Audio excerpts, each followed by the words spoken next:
우리 함께 주시는 말씀 예레미야 45장에서 찾도록 하겠습니다.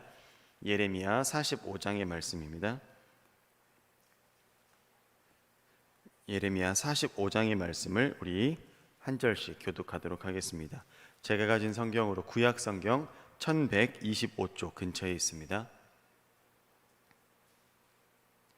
제가 먼저 1절의 말씀을 읽겠습니다.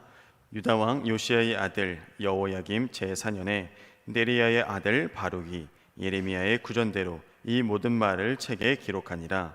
때의 선지자 예레미야가 그에게 말하여 가로되 바로가 이스라엘의 하나님 여호와께서 내게 이같이 말씀하시되 내가 일찍 말하기를 슬프다 여호와께서 나의 고통에 슬픔을 더하셨으니 나는 나의 탄식으로 피곤하여 평안치 못하다 하도다 하셨고 또 내게 이르시기를 너는 그에게 이르라 여호와께서 이같이 말씀하시기를 보라 나는 나의 세운 것을 헐기도 하며 나의 심은 것을 뽑기도 하나니 온 땅에 이러하거늘.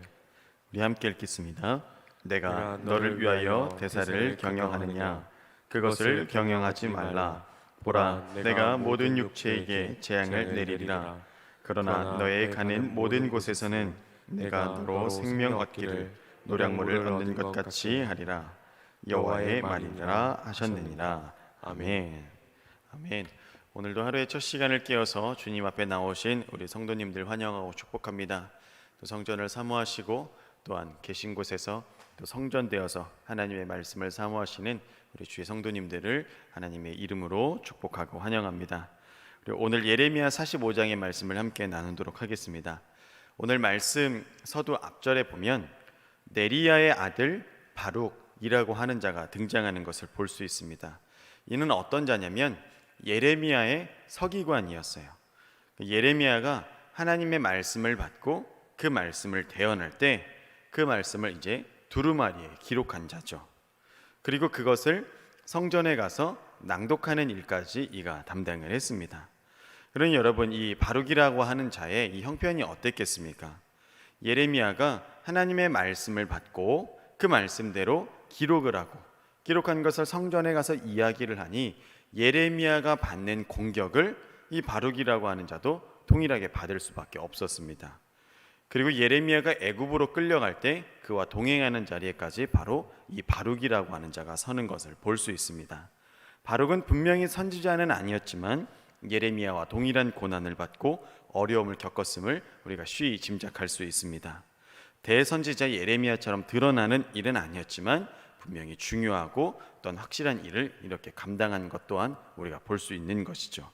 근데 이러한 바룩에게 하나님께서 위로하시고 하나님께서 그에게 은혜를 더하여 주심으로 그 맡은 바 사명에 대한 것을 충성되이 잘 감당할 수 있도록 하나님께서 이끌어 가십니다. 우리가 읽은 이 예레미야 45장의 말씀은 44장 이후에 일어난 일은 아닙니다. 1절에 보면 여호야김 넷째 해라고 이렇게 분명한 시기가 기록되어 있죠. 이는 주전 605년 경으로 우리가 추정할 수 있습니다. 그러니까 44장보다는 앞서서 일어났던 일이에요. 44장을 우리가 어제 읽은 대로 보면 예루살렘이 이미 멸망한 직후입니다. 멸망한 이후의 시점을 다루지만 45장은 아직 예루살렘이 멸망하지 않았어요. 바벨론이 아직 예루살렘에 쳐들어오기도 전의 일을 이야기하고 있습니다. 그래서 바룩이 하나님의 말씀을 듣고 난 다음에 바벨론이 유다를 침공했고 유다 예루살렘이 망하고 유다의 많은 자들이 바벨론으로 포로로 끌어가게 됩니다. 그래서 유다 예루살렘이 결국 파괴되고 유다의 남은 자들은 애굽 또 여러 나라로 이렇게 흩어지게 되어버리죠. 그래서 유다와 유다 백성에게 이러한 큰 어려움이 일어나기 전에 하나님께서 바룩에게 이와 같은 말씀을 내려주시는 것이죠. 여러분 하나님께서 우리에게도 말씀을 내려주시는 이유가 있습니다. 바룩에게도 말씀을 내려주시는 이유가 있죠. 이는 앞으로 일어날 일들 모든 일들을 감내하고 그 일들에 대해서 충성되이 잘 감당코자 하시는 하나님의 은혜가 이 안에 있기 때문에 그렇습니다. 우리 오늘 기도한 것처럼 신명기 11장 14절에 보면 하나님께서 이른 비와 늦은 비를 주신다라는 이런 표현이 있습니다. 하나님을 그런 분으로 묘사한 것이죠. 팔레스타인에서 농사를 짓기 위해서는 반드시 이른 비를 내려주셨어야 했어요. 그래야 굳어진 그 땅이 부드러워져서 파종을 하고 그래야 씨앗이 심겨지고 뿌리를 내려서 자랄 수 있기 때문에 그렇습니다.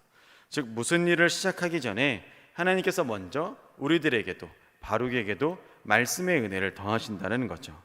유다의 큰 어려움이 닥치기 전에 바룩에게 이러한 하나님의 말씀이 먼저 임한 것은 이러한 이유와 같은 것입니다. 여러분, 말씀이 먼저 우리 가운데 임하게 된다면 어떤 일도 우리가 능히 감당할 수 있습니다. 성도의 삶에 어려움이 찾아오기 전에 주님 분명히 우리에게 말씀을 더해 주실 것입니다.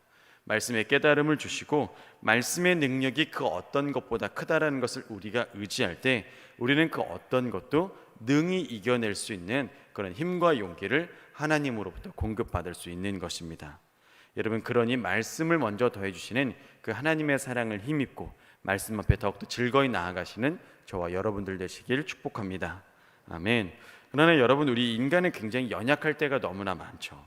거룩한 사명을 받고 말씀을 우리 안에 이렇게 새겼음에도 불구하고 넘어질 때 또한 있고 쓰러질 때 또한 얼마나 많이 있습니까? 이는 바룩 또한 마찬가지예요. 귀한 사명을 감당했지만 우리와 마찬가지로 연약한 인간이죠. 그래서 그는 하나님이 자신의 고통에 슬픔을 더하셨다라고 이렇게 부르짖습니다. 영적 침체에 이가 빠진 것이죠. 그러니까 하나님께 탄식으로 피곤하여 평안을 찾지 못했다라고 이렇게 말하기도 합니다. 이런 바룩은 사실 좋은 가문에서 태어났어요. 그의 할아버지 마세야라고 하는 자는 직책이 높은 관리였어요. 그리고 그의 아버지 네리야는 예레미야의 서기였습니다. 그래서 그도 가문의 덕을 보아서 보다 좋은 직업을 가질 수 있었죠. 그런데 예레미야의 서기관이 되어서 예레미야의 말씀을 받아 적는 일만 이가 하고 있는 것입니다. 근데 여러분, 우리가 잘 알다시피 예레미야서를 통해서 보아서 알다시피 예레미야가 말씀하는 바가 다 어떤 것입니까? 유다의 멸망에 관한 내용이에요. 복이나 번영을 비는 내용이 하나도 없습니다. 유다는 망할 거고 바벨론에 항복해야 되고 바벨론에 끌려갈 것이고 이런 일들에 대해서 다 받아 적고 그것을 이제 성전에 가서 낭독하니 바룩이 가지는 심적인 부담감이 얼마나 크겠습니까? 사람들 앞에서 좋은 이야기하고 축복과 번영을 이야기하면 자기 마음도 평안하고 좋겠지만 민족들 앞에 가서 너희는 망할 것이고 너희는 바벨론에게 항복해야 되고 이런 것들만 이야기하니 그 마음의 어려움이 오죽이나 했겠습니까? 그러니 이 바룩의 마음이 우리가 어느 정도는 이해가 되는 것 같습니다. 그래서 바룩은 고통과 슬픔을 느꼈습니다. 여러분, 이런 일들을 하나님께서 어떻게 말씀하시냐면 결코 작은 일이 아니라고 말씀하세요. 그것을 예레미야를 통해 예레미야 입술을 통해 하나님께서 분명히 격려하시죠. 바룩은 5절에 보면 자신을 위해 큰 일을 찾고 있다라고 이야기하고 있습니다. 그러나 하나님께서는 지금 바룩이 하는 일이 하나님 나라를 위한 큰 일이라고 분명히 말씀해 주시는 것을 볼 수 있습니다. 유다의 멸망을 낭독하는 일은 분명히 힘든 일이지만 하나님의 주권적인 섭리 안에 있는 일이기 때문에 안심하라고 이렇게 말씀을 더해 주시죠. 우리 5절의 말씀을 통해서 이 하나님의 위로하심을 한번 확인해 보도록 하겠습니다. 우리 5절의 말씀 함께 읽어보겠습니다. 내가 너를 위하여 대사를 경영하느냐? 그것을 경영하지 말라. 보라, 내가 모든 육체에게 재앙을 내리리라. 그러나 너의 가는 모든 곳에서는 내가 너로 생명 얻기를 노량물을 얻게 하는 것 같이 하리니 여호와의 말이니라 하셨느니라. 아멘. 노량물이 무엇입니까? 전쟁에서 승리한 나라가 패배한 나라의 물건을 가져간다라는 것이죠. 그래서 하나님의 멸망 속에서도 바룩의 생명을 이 노량물 얻듯 지켜주신다라고 이렇게 말씀합니다. 하나님, 우리가 하는 하나님의 일, 이 선한 일들을 분명히 격려하십니다. 바룩을 향한 이 말씀이 곧 하나님의 일을 행하는 자들에게도 동일하게 임하는 줄로 믿습니다. 그럼 바룩의 이름의 뜻이 축복받은 사람이에요. 그래서 바룩은 자신의 일을 힘겨워했지만 하나님께서는 이 바룩이 하는 일이 축복받은 자가 계속 해야 되는 그런 귀한 이름을 분명히 알게 해주십니다. 사랑하는 여러분, 우리도 하나님께 축복받은 자들이죠. 구원이라고 하는 그 어떤 것과도 비할 수 없는 그런 귀중한 복을 우리 모두가 받았습니다. 그래서 하나님의 말씀을 잊지 말며 하나님의 선한 뜻과 그 계획에 동참해야 되는 줄로 믿습니다. 사명의 길을 반드시 걸어가시기를 축복합니다.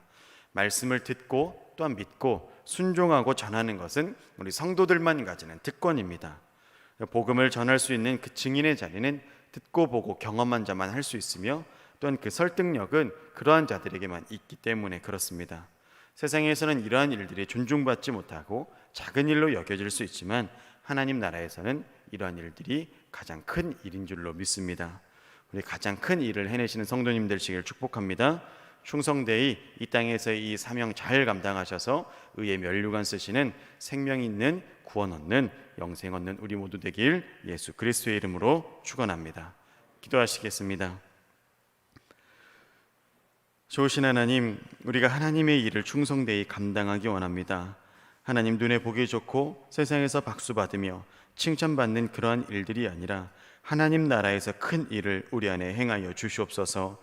주님을 전하는 일이요, 주님의 복음을 전하는 일이요, 어린 양 하나를 또한 한 생명을 주님께 돌이키는 일이 주님의 나라에서 크다고 말씀하셨사오니 하나님 그 큰 일을 감당하는 우리 모두가 되게 하여 주시옵소서. 하나님 우리에게 위로를 더해 주심을 믿습니다. 우리가 낙담할 때, 넘어질 때에, 주님의 일에 순종하지 못할 때, 충성된 일을 감당하지 못할 때 주님께서 친히 위로를 더하여 주옵시고 함께 걸어가시는 예수 그리스도의 그 사랑의 마음을 알게 하시고 동행하시는 성령님과의 그 따뜻함을 기억하게 하여 주셔서 하나님의 그 일을 잘 감당하는 우리 모두들 되게 인도하여 주시옵소서. 우리에게 사랑의 마음을 품게 하여 주옵시고 하나님 나라의 크고 비밀한 것을 알게 하여 주셔서 주님 이 길을 더욱더 넉넉히 잘 따라가는 우리 모두들 되게 인도하여 주시옵소서. 오늘도 세상에 나아갈 때 주님의 말씀을 전하게 하여 주옵시고 우리가 듣고 보고 또한 깨달은 바를 하나님 세상에 널리 전할 수 있는 우리의 믿음들이 다 되게 인도하여 주시옵소서. 오늘도 주님 주신 말씀에 감사드립니다.